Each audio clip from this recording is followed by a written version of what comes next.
Hello, everyone, and welcome. I think we're a couple minutes after the hour, so we'll go ahead and get started as people continue to join this webinar. Hello, and thank you for joining us for today's lecture. Today, you will be treated to an exploration of Van Gogh and color science, which is being presented in conjunction with a now extended exhibition at the J. Paul Getty Museum in Los Angeles called Ultraviolet New Light on Van Gogh's Irises, which was curated by museum conservator Debbie Ormond and myself from the Getty Conservation Institute. This exhibition is itself part of a constellation of exhibitions all around Southern California being presented under the PST Art umbrella, all sharing a common theme of art and science.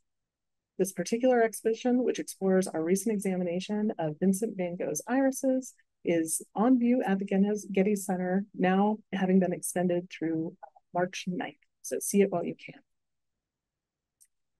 Our speaker today is one of the Getty's own, who I'm very excited to introduce to you all, Dr. Olivia Kuzio. Dr. Kuzio came to the Getty as a professional fellow with a background in both chemistry and color science, having won several graduate awards and completed multiple prestigious internships at both the Smithsonian Museum Conservation Institute and actually here at the Getty during the course of her graduate studies.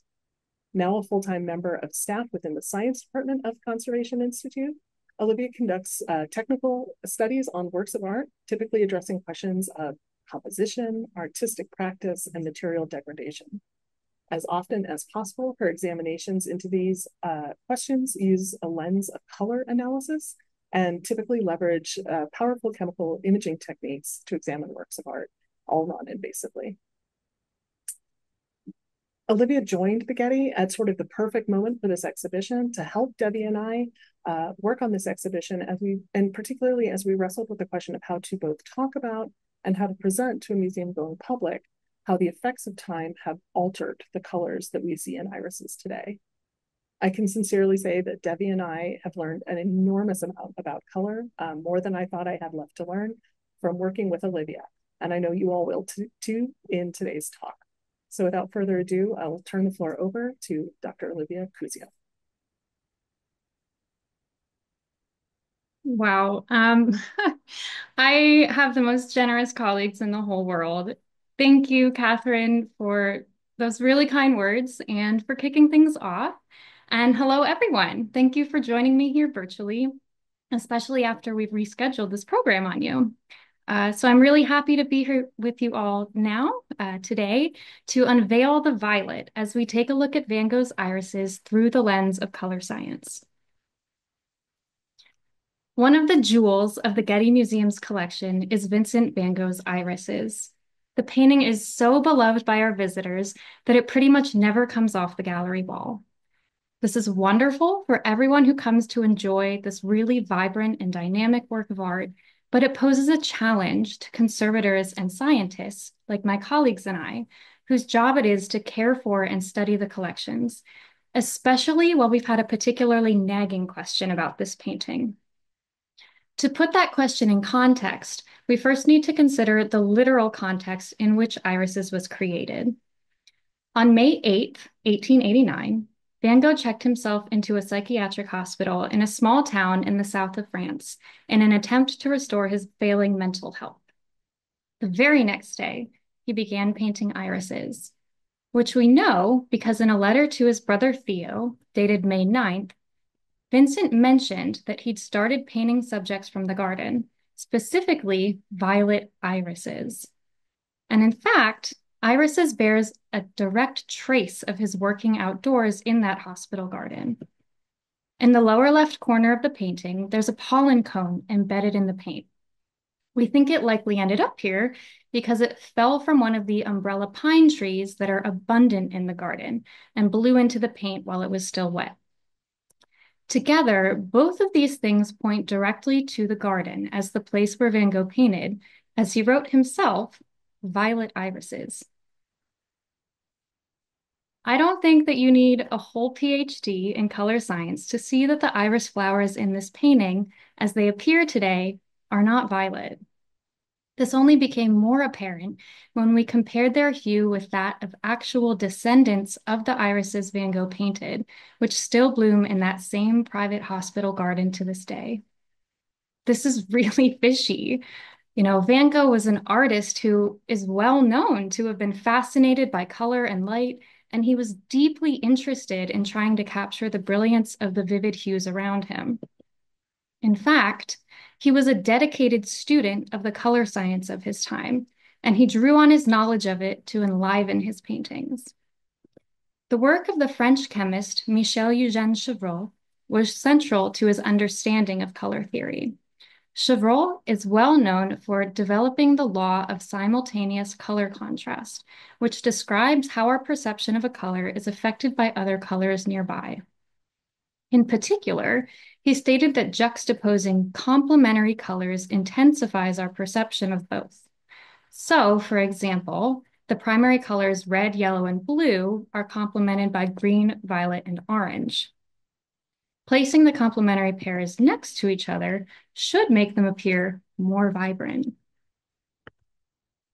These are some illustrations from one of his texts on the topic, which illustrate more and more complicated observations of how different color combinations, different backgrounds, and arrangements all influence our perception of these colors. Many artists encountered Chevreul's ideas in Charles Blanc's Grammar of Painting and Engraving. When Blanc wrote about these topics, he referred specifically to Eugène Delacroix, an early 19th century French painter who we know Van Gogh really admired. And he described how Delacroix utilized the effects of complementary color combinations in his painting. So, knowing Van Gogh was so interested in color and that he was paying such close attention to how to use it, it doesn't make much sense that he would be observing these vibrantly violet flowers around him in the garden and writing to his brother and literally calling them violet irises and then not painting them violet. So the obvious question we asked is, shouldn't they be violet? So to begin to answer this question, I'm going to take some time now to introduce a series of fundamental concepts in color science and basically give you a crash course in my field. If you remember nothing else from today, please remember this graphic. It's pretty much the first thing that they show you in color science school, which is why I'm going to start this mini lecture within a lecture here. So because most of us are so used to color being an inherent feature of our reality, I think it's easy to assume that it's a simple sensation. It's intuitive to describe color as belonging to objects. And while it's true that the color of something is due in part to the object's physical properties, color is more complicated than that. The diagram illustrates this idea that color is this entire perceptual phenomenon arising from a series of interactions, which involves the modification of light by colorants and the subsequent detection and interpretation of that affected light by the visual system. Color culminates in the mind of the viewer. So instead of thinking about it as belonging to objects out in the world, it's actually closer to the truth to say that color is really just all in your head. Because it's such a meta concept, I think it makes sense that one of our first instincts when it comes to color is to try to organize it according to how it looks. Like, think about how satisfying it is to look down the aisle of paint chips at your local home improvement store and to see them all arranged in a really visually pleasing way. Or maybe that's just me. I'm a weirdo. I don't know. But anyway, there are in certain intrinsic ways in which it makes sense to arrange colors. So it's useful to have terminology to use when describing these psychological attributes of color. As you can probably guess, because it's been sitting here on this slide, there are three of these attributes. They're hue, lightness, and chromatic intensity. As intuitive as it is, hue is the hardest of these to define succinctly in words. It honestly kind of cracks me up, so I'm just going to read you the official definition. Hue is the attribute of a visual perception by which something looks red, yellow, green, blue, or a combination of adjacent pairs of these colors when they're organized in a closed loop. That being said, the important thing about hue is that it doesn't have a start or end point, which is why it makes sense to organize it as a circle. Lightness, or what artists would call value, is a color's similarity to a neutral color ranging from black to white. To make that concept simple here, I'm just showing a neutral gray scale ranging from a dark gray to a light gray, so increasing in lightness from left to right. And finally, chromatic intensity is simply the amount of color. So for example, in this last scale here on the bottom, starting from a neutral light gray, I added slightly more of the salmon color to each circle from left to right, which means that the chromatic intensity, the amount of chromaticness of the color, is increasing from left to right. So what we can do now, we can arrange these ordered attributes relative to one another and organize colors according to multiple of them at the same time. And then that means we're using a slightly higher level of organization called a color order system. To talk through the logic of color order systems, I'm going to use the natural color system, or NCS, just as an example because it has roots in ideas that were originally published during Van Gogh's lifetime, and I think that's kind of a fun connection. But know that there are many other color order systems and many that use different kinds of logic and how they're arranged. The NCS has its basis in the 1878 writings of the German physiologist Ewald Hering, in which he refers to 6 colors: white, black, red, yellow, green, and blue, and he calls these the natural colors that we perceive as pure. The first version of the NCS Atlas was published by a group in Sweden in 1979 after a whole slew of scientists over the course of those 100 years had refined and revised his ideas, but the concept of natural colors remains at NCS's foundation. So to imagine the organization of the NCS system, you have to think in 3 dimensions. It's arranged like this in a double cone shape with whiteness at the top, blackness at the bottom, and what they call chromaticness radiating outward with red, yellow, green, and blue arranged around this circle of the chromaticness dimension. We can visualize the hue circle by slicing horizontally through the middle of that double cone shape in parallel with the chromaticness dimension.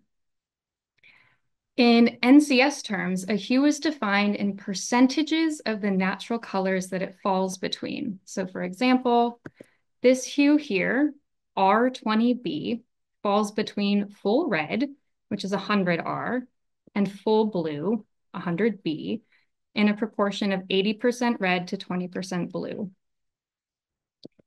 Slicing through the double cone vertically lets us visualize what NCS calls planes of nuance.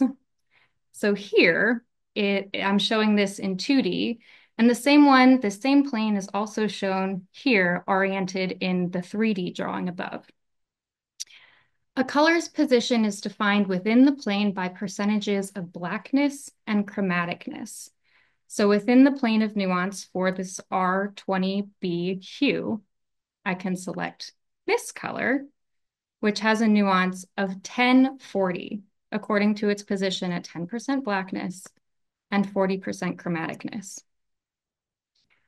The full NCS designation of this color then is NCS-S, which stands for standard, 1040 R20B.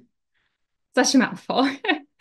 But altogether, this method of color identification is a very orderly and considered way to identify a color for the kind of color specification that most of us are practically familiar with, which is visual color specification. So say you want to paint your living room, and you want to decorate it with a bright new color scheme like this. Your first step is probably to head to that dreamy paint aisle from my mind's eye to pick out the paint swatches that match your bold vision. You could even consult that NCS atlas and pick out the pink color that we defined just previously on the last slide and use it as another accent. I don't know. But the important part is that each swatch you choose will have a recipe associated with it for how to create that specific color. Here in color science school, these recipes are called color mixing systems. These systems are based on relationships between color primaries and their mixtures, so that a color is defined by the amount of each primary needed to make it, just like a recipe. So for example, in plain old color printing on your office printer, some combination of the four primary inks, CMYK, cyan, magenta, yellow, and black, are used to reproduce the colors that you specified when you were staring at your screen before you hit Command P. But as a more involved example, the Pantone matching system is a way more complicated scheme. This system uses a combination of up to 14 base colors as its primaries to reproduce a single spot color. A lot more involved. So it's color recipes that are defined using these systems and the many others like them that are what's responsible for making our manufactured world and your bold new living room vibrant and nuanced, but they can also be deceptively simple. There are a lot of critical considerations you need to make to do this kind of visual color matching well. And these are considerations related to keeping the processes, the materials, and the environments similar when you're using these systems as references. So here's a question. Why do you think you're able to buy a small sample can of paint to do a test patch before you commit to buying the whole gallon? Okay, like maybe you'll realize that you just hate the color, but it's also often because the paint's going to look a little different on your wall in your house than it did in the paint aisle at the store. So it's for reasons like these that there are a lot of applications, none of which are more critical than your new decor, but still a lot for which visual color matching just doesn't cut it. These color critical applications require that we get more quantitative with our definition of color. To do that, in the second half of your color science schooling, I'm going to talk through at a high level how we describe light sources, materials, and eyeballs, and how they're involved in the creation of color using math. As a quick preamble to light sources, I first want to give us all a refresher on just what light is. So light is visible electromagnetic radiation, and its name tells you that it's the only form of radiation between ultraviolet and infrared to which the human eye is visually sensitive. For our purposes, light is best described by its wavelength in nanometers, where remember 1 nanometer is 1/1 billionth of a meter. So these are really tiny waves. The entire band of visible radiation falls between about 400 and 700 nanometers on the energy spectrum. And these are approximately the positions of the wavelengths within this band that we recognize as each of these colors. But how about this? Where's magenta? Magenta is an example of a common hue that's not an independent spectral color, which means that there's no single wavelength of light that I could show you that would evoke the perception of magenta in your visual system. Instead, magenta appearing light could be produced by mixing red and blue wavelengths from the extremes of the spectrum. And actually, most colored stimuli result from different combinations of many wavelengths. So now we can move into light sources, and we can take a look at illustrating exactly that idea in graphical form. This plot is called a spectral power distribution. It shows the relative amount of each wavelength across the visible spectrum in this case, daylight. The sun is a typical example of what we call a white light source. These are the kinds of lights that, when dispersed through a prism, separate into the spectrum and provide beautiful visual evidence that white light is, in fact, a mixture of all of these wavelengths. Another common example of a white light source is an incandescent bulb. While these kinds of bulbs also emit radiation across all of the visible wavelengths, the relative amount of the wavelengths in the incandescent spectrum are different than those in the daylight spectrum. A typical incandescent bulb will look warmer because it contains relatively more of the redder wavelengths compared to daylight, which is balanced more towards the bluer wavelengths that appear cooler. Last, we can consider the spectral power distribution of a red LED. Its plot shows the characteristics of what we call a narrow band light source, because it only emits radiation within a small range and peaking at a single wavelength. In contrast with the two white light sources, which emit at least some amount of radiation across the visible range. Because the red LED is completely lacking any emission in those shorter wavelengths, it's not ever going to balance out to look white and will always appear intensely red to us. So the interactions that can occur when light strikes a material like paint are, in a word, complex. And many of them do impact perceived color in some way, but I'm only going to introduce reflectance today. Spectral reflectance plots describe materials in the same way that spectral power plots described the light sources on the last slide. But here, the plots are going to show the relative amount of light reflected by the material at each of the visible wavelengths. So for example, the red paint strongly reflects longer wavelengths of light, but very little of the shorter wavelengths, while the blue is opposite. High reflectance in the short wavelengths and not so much in the long. And then hopefully it makes sense that it follows that a magenta paint will reflect strongly in both the short and the long wavelengths.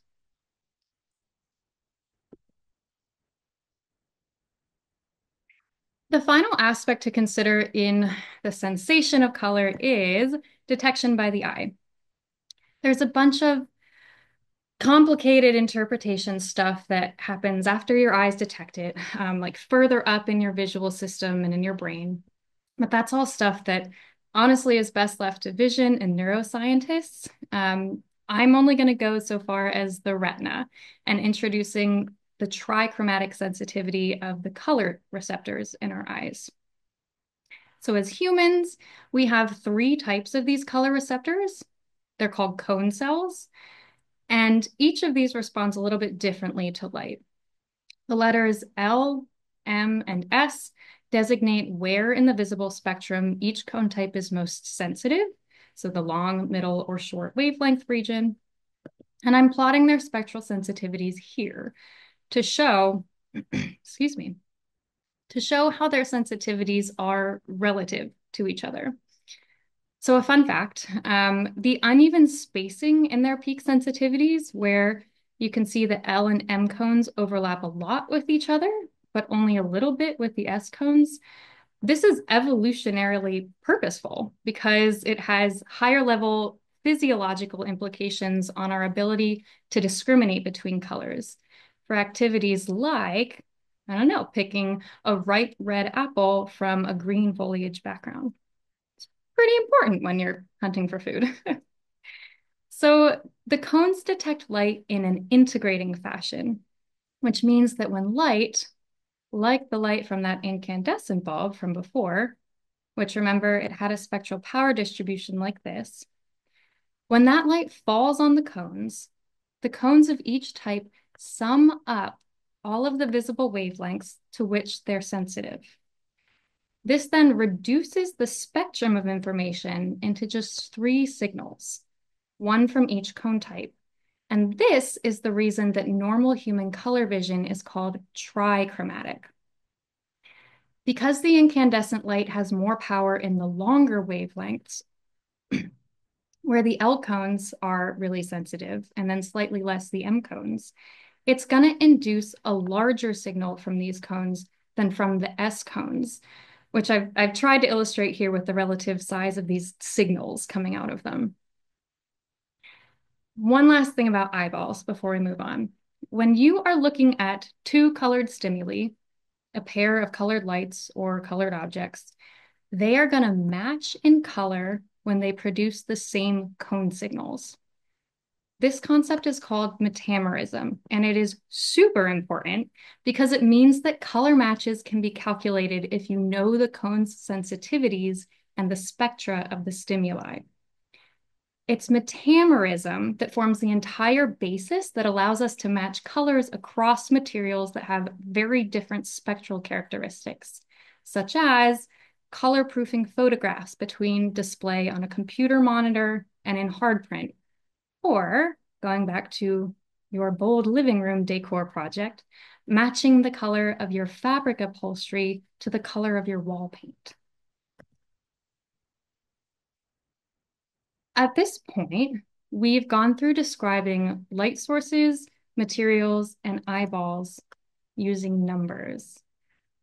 From here, using a fair bit of mathematics that's been standardized by this group called the International Commission on Illumination, which is the organizing body that broadly oversees color science. From here, we have a method to quantify the result of the interactions in the color triangle into a color in what's called the C-Lab color space. Even though the math to get here is too much to be worth going through today, C-Lab is actually pretty easy to understand perceptually by design. And because you've now spent, I don't know, like 20 minutes with me here in color science school. So in C-Lab, its axes correlate with perception in the same way as the NCS system was visually designed around blackness and chromaticness dimensions. But here, color is defined by coordinates on a vertical L star axis. This is the lightness axis from white at the top to black at the bottom. And two orthogonal perpendicular chromatic intensity axes. These are A star and B star, where A star roughly varies from redness to greenness and B star roughly from yellowness to blueness. So here's where I point out. Remember the things that made visual matching, like, using that NCS chip to specify a color in your living room? Remember the things that made that hard?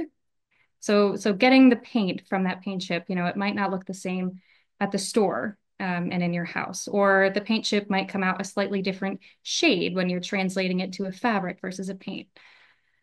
Because C-Lab is based around color measurement and numerically defining a color from how it's fundamentally sensed, it goes a long way toward fixing those unreliable aspects of color mixing recipes. So numeric color specification is so much preferred for color critical color matching applications in things like manufacturing, product design, and beyond, maybe even in a paintings conservation studio for in painting.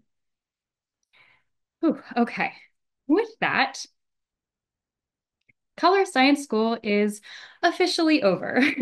Thank you all for going back to school with me for that last little while, and congratulations on graduating with distinction. And now it's time to turn back to irises. So reorienting our minds here. Remember how I said this painting never comes off the gallery wall? Well, the pandemic era closure of the museum provided my colleagues the opportunity, which they'd never had before, to bring it down to the labs for an extended period of study. They performed a whole lineup of analyses on the painting during that time, many of which provided data that were critical to informing where the rest of this talk is headed. But one of the first, and possibly most important, was a thorough examination of the entire painting surface by optical microscopy, because this is what led to the purple revelation. So when looking closely, at one of the petals of the iris in the lower right corner. They found cracks in the paint here and here. The nature of how the cracks came together at a point made this the perfect site from which to collect the tiniest fragment of paint for further analysis. When that fragment was lifted away, it revealed underlying paint of this juicy violet color, which was the first visual confirmation of what they'd long suspected. The iris petals hadn't always looked like they do now. So taking that tiny paint fragment and examining it under further magnification provided a bit more information about the paint layers. Looking at it here from the side, you can see that the top of the sample, what's visible at the surface, is blue, while further down in that same paint layer, it changes to a mauvey purple, which was Van Gogh's original color.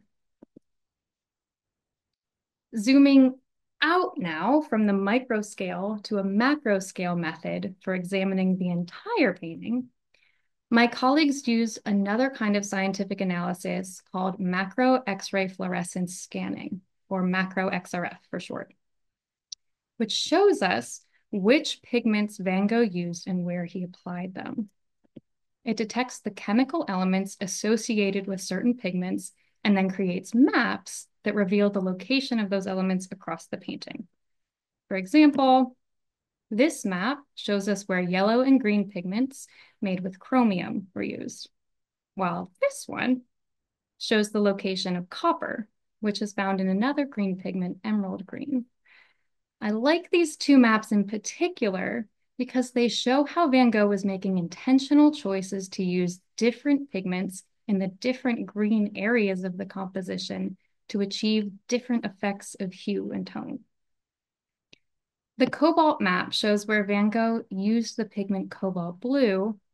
And then finally, the map of bromine indicates where he applied the red pigment geranium lake. Unfortunately, geranium lake is light sensitive, and its red coloration has faded away in certain areas. But XRF allows us to see where Van Gogh mixed it with cobalt blue to make the color violet. If I bring back that close-up of the cross-section from the last slide, you can see again the micro-scale evidence of the fading of the geranium lake in the top layer of paint. Where light is able to penetrate the surface, the red has faded and left only the cobalt blue. But deeper in the paint layer, where light can't reach, that red is still present. Knowing which pigments Van Gogh had mixed together to create his violet, I was able to begin the virtual repurpling process, starting with gathering spectral reflectance measurements of the cobalt blue and geranium lake pigments separately in their unmixed forms.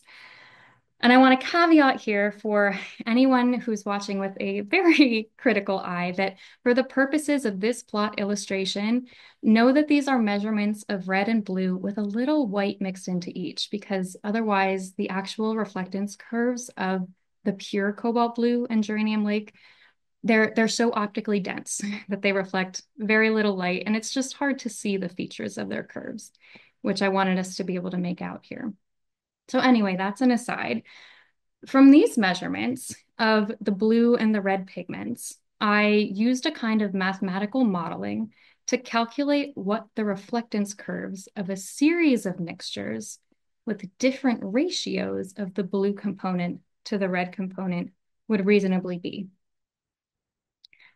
Then, from here, with the reflectance curves of this series of mixtures calculated, I was able to use the principles of numerical color specification, which I just introduced at the end of color science school, to specify the color of each of the mixtures in C-lab coordinates.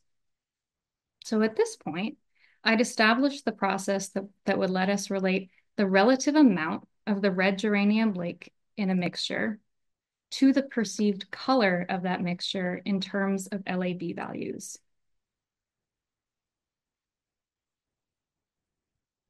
To take this one final step, we also know from the chemical imaging that Van Gogh mixed in zinc white with the chromatic pigments to modulate their value and create different shades of the violet mixture. So I repeated the process of mathematically modeling mixtures of the blue and red, but now also including varying amounts of that white to expand the virtual library of mixtures to include many different shades.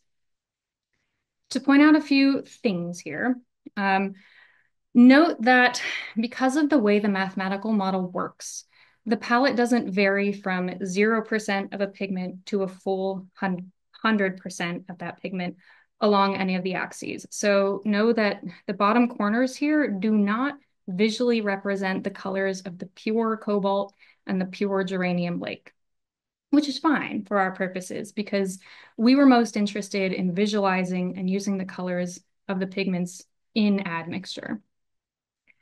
And the other thing that someone pointed out to me is that they were surprised at the appearance of this particular bottom right square of the palette, which represents the color of a mixture that contains mostly geranium lake with only small amounts of the cobalt blue and zinc white. You might think, like this person, that this square should appear redder. And this is where I just shrug and I say something that my colleagues, they've actually begun to tease me for saying, which is, color's complicated, man. So the explanation for its appearance has to do with the unique physical and optical properties of geranium lake and how its translucency, when it's made into a paint, affects its appearance.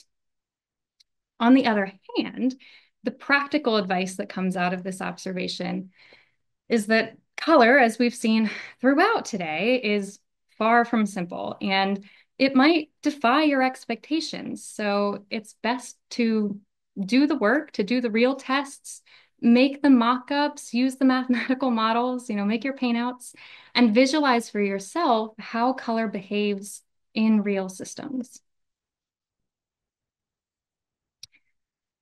The final step was, in many ways, the most laborious part of the whole digital repurpling process. We worked with our amazing colleague in the museum's center imaging studios. Everyone meet Joanna Herrera. She is a Photoshop wizard. And together, we went through each of the iris petals, brushstroke by brushstroke, and referencing the chemical maps that indicate the relative amounts of each pigment, we assigned a group of colors from the palette of mixtures that correlated with the pigment ratios we observed here. You can think about this like doing a paint by numbers craft. For example, brushstrokes showing the highest amount of the red geranium lake were recolored using colors from the lower right of the palette, which have the highest concentration of geranium lake. Where there was slightly less geranium lake, colors with slightly less of that red were applied. And the same logic applied to areas with relatively higher amounts of the cobalt blue, where in some cases, the color was actually modified very little because there was very little bromine detected there, and therefore very little redness to bring back. Finally, drum roll, please. The initial reveal from this process. It's subtle, and it can be difficult to perceive without comparing it to where we started, comparing it with the faded only blue irises that we see today. Take a second to examine each of the petals and notice the changes in hue that you see in the different areas. I decided that I'm not going to point to any specific areas because I want you to come to your own observations about our result. But I'll say that when I look at it for a while, I can see how Van Gogh applied a similar lilac hue as the base of most of the petals. And then he went back and added brushstrokes of different shades of violet.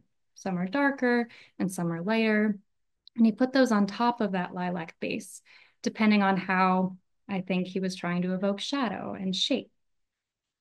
You'll also notice that there are brushstrokes that weren't changed and still look blue. And this is completely on purpose because in these areas, we didn't have any chemical evidence for the presence of the red geranium lake.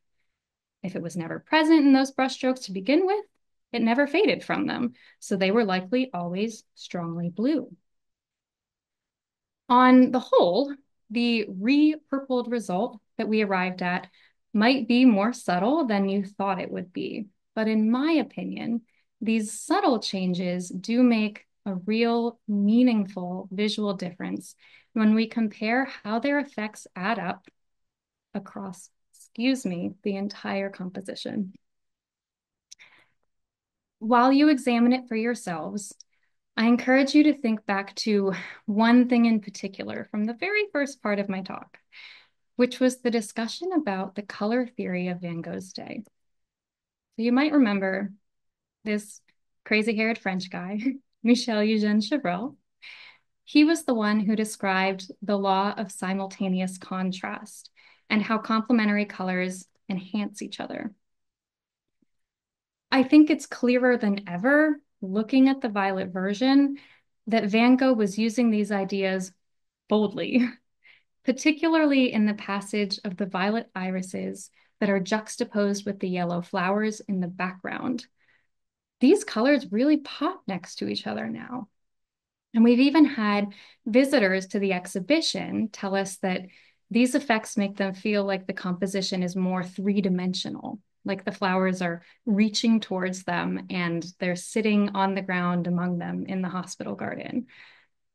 I just love that idea. And I love to think that that's how Van Gogh intended for us to feel when he made these careful color choices. The final so what message that I'll leave you with is an encouragement to keep these ideas in mind when you're enjoying Van Gogh's work. It's well known that he was very fond of the fugitive red geranium lake pigment and that he used it in many of his paintings like these. In the same way as with our irises, its red coloration has faded from the parts of these compositions where he applied it, leaving us to have to imagine how he originally intended them to look based on all these concepts that I went over today.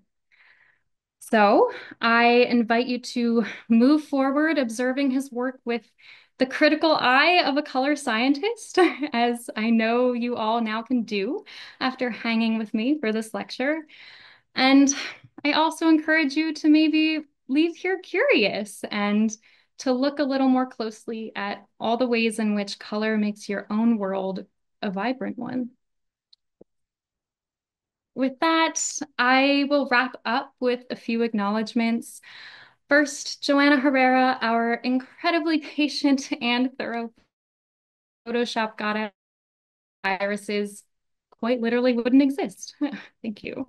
Of course, Catherine, thank you for being here with me today to moderate.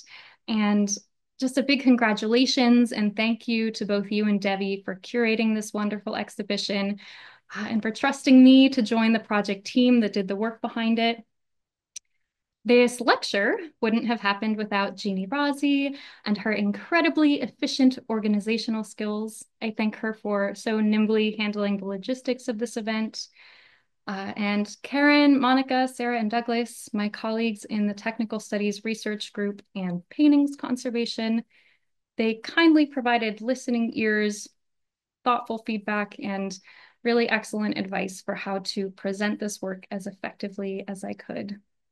And of course, finally, thank you to all of you out there, my audience, for your time and attention today.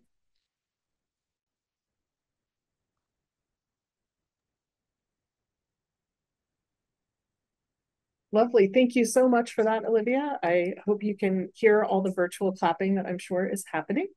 To everyone left in the room, it's about a quarter to the hour. I'd like to end this a few minutes before the hour for those of you with other meetings, but we do have some questions. So I'm just going to dive into them, Olivia, and feel free if you want to pass any of them off to either Debbie or I, who I think are on the call as well. Cool. So the first one asks whether you obtained the spectra for cobalt blue and geranium lake from the pure pigments for some of your mathematical modeling, or did you paint out replicas? And they're basically asking whether there's an effect from the binder if you were to take that second route. Sure. The answer is that we dabbled in all of the above. We did do some of our own paint outs, yes, of the pigments. We had colleagues who were very generous from other institutions who have done, similar work, like I was showing just here, who have measured in their pure form the geranium lake and the cobalt blue, who shared some of that data with us. And yeah, of course, there was information that came out of the modeling. So it was really a combination of those things that we were pulling from to try to understand representative spectra of like historically accurate pigments that Van Gogh could have used. As far as the binder goes, I might ask Devi, our paintings conservator, to sort of weigh in on that. Because she's really the person who has the practical painting experience. Hi, thanks for that, Olivia. The binding medium would indeed have an influence on color, particularly as it ages. We know that a lot of types of media that were used in paints, commercially prepared paints in the 19th century, do tend to get more transparent with time, but they also can tend to yellow, which can change one's perception of the original colors of the painting. Does that answer that question, I hope, Olivia? Sounds great to me. Thank you. Thank you so much. Then there are two questions. I'm going to kind of lump them together. One basically asking, so you can do this for all the paintings? And another asking whether during COVID we applied these techniques that you talked about today to other paintings. And maybe I can throw in a why or why not. So other paintings meaning like not just Van Gogh, like just Yeah. just paintings broadly? Yeah, I would say. Okay. So no, we have dabbled and applied this method here, just with irises so far. We haven't extended this to other works in our collection. But yeah, why or why not to do that? Of course, I think it's a powerful way to visualize the intent of the artist as best we can based on the scientific data, based on the materials that we're able to measure in the paintings. That's it's a lovely way to, of course, feel like, we were there in the garden with Van Gogh and feel like we're among those violet irises again as he saw them and as he painted them. But there's also beauty in honoring the life of a painting, honoring how it changes over time, the same way that we change and age with time, these materials and these works of art change too. And I think it's important to understand that and to let that happen. Of course, it's important to protect works of art as best we can so that people can continue to enjoy them, but understanding that change is inevitable and just trying to understand, yeah, how we see it, why we see it, and wrapping that all up in a nice story.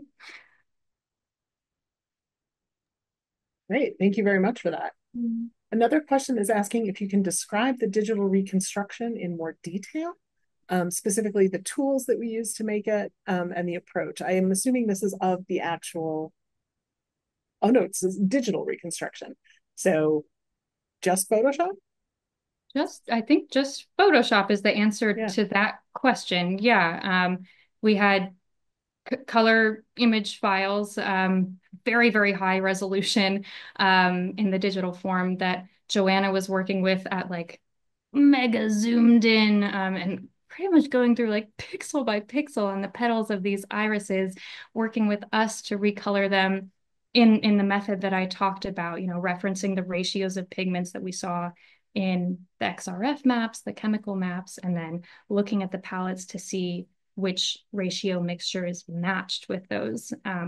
So this was all work done in Photoshop, and I'm sure Joanna would be happy to talk about, the details of her nitty-gritty process, if we could connect these folks at some time. Absolutely. I know it involved a lot of masking processes that I personally didn't understand, but Joanna Like was I the said, master of. Yeah. wizard. She's a wizard. Absolute wizard. We have another question asking, how challenging was it to maintain, and I feel this question in my soul, our objective and empirical flow during the actual coloration process in Photoshop, which could allow subjective perception to creep in? You want to talk about how that actually felt when we were doing it in the room? Um, Weighty, I would say. It felt like it was important to get it right. We want to honor the painting. We want to honor Van Gogh's vision and intention. And there were, to just lay it out there were a lot of intense discussions between all of us who sort of bring different perspectives about this to the table. So we had chemists and me, a color scientist. We had paintings conservators. We had digital imaging specialists who each look at and think about color differently. And then sort of more broadly, it was important to us to make sure that the science wasn't overpowering the art and vice versa in this process, right? So there was a great amount of consideration, especially on Devi's part for, she has worked so much with Van Gogh and understands his painting practice so well that she brought this perspective of, well, I don't think that that's how he would have intended this to look, or I'm not quite sure about that particular brushstroke. It seems like it's sticking out in a funny way. And just that knowledge of his practice was so important to informing the places where it felt like, the science didn't quite meet what made sense in an artistic sensibility. So yeah, it was definitely a give and take, and definitely a thoughtful process. Lovely. Thank you. And I think we can get away with just one more. There's a couple of questions that I'm going to kind of verbally combine. But they're asking, do you think Van Gogh's work was the best choice for this process because of his very vibrant use of color and the amount of paint he used? And then sort of a follow-up, maybe from a different questioner asking, why wouldn't this be the case for every artist's work? I think this is a great painting and a great artist to apply this method with, because so we have this entire collection of the letters that he was writing over his lifetime, and we know from his writings just how interested he was and how deeply invested in understanding and applying the color theory of his time. I love that connection, right? We get to use 21st century color science here to understand and look back at how he was thinking about the color theory of his own time, the 19th century color theory. So there's a beautiful connection there that, yeah, I think this is a totally appropriate painting and artist to apply this on. And I'm so sorry, could you remind me the second part of the question? Why wouldn't this be, or a similar process presumably be the same for every artist's work? Why wouldn't it be? Yeah.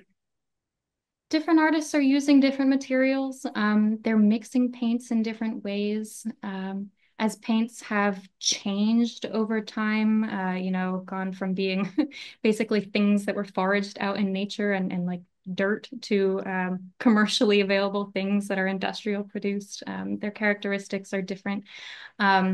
So it might just depend on the materials that artists are using, but this is a method that with tweaks could be applied to other artists and to other materials. And it was a fun process. So I think we're certainly open to thinking about how we could move forward doing this kind of work in the future. Well, we're so glad it was the example that it presented itself when you joined us here at the Getty. Me too. And with that, I think we're just a few minutes before the top of the hour. So I think we'll wrap here to let people make it to their next meetings, and thank everyone again for joining us on this exploration of color and Van Gogh. And thank you again, Olivia. Very, very good. Thank you, Catherine. Thanks, everyone.